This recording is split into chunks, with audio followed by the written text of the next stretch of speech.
This episode is sponsored by Honeybadger. Are you looking to enhance clarity in production without a PhD in observability? Try Honeybadger Insights. Honeybadger Insights is built around structured events and Honeybadger's new query language BadgerQL, which allows you to analyze data, create metrics, and design custom dashboards.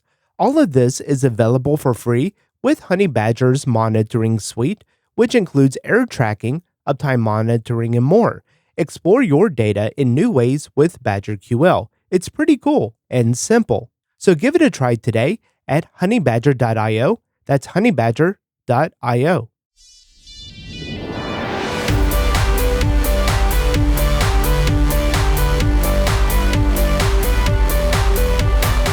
In this episode, we're going to continue on for the previous episode where we had used Stripe and the billing portal.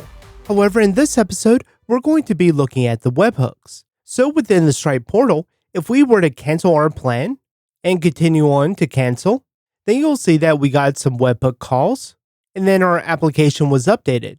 So if we return back to our application and refresh the page, you'll now see that the subscription end date has been filled, but the user is still subscribed. So meaning that they would have access to all of the features of the subscription model until this date and time. They could always go back to manage and renew their plan. And when they renew it, it'll then bill them as they normally would. And if they return back, you'll see that they are still subscribed, but then the end date has been nulled out. And so in this episode, we're going to take a fresh look on how we're going to implement these Stripe webhooks and how we're going to consume it in our development environment. To watch this full episode and more videos, visit driftinruby.com and subscribe to the Pro membership.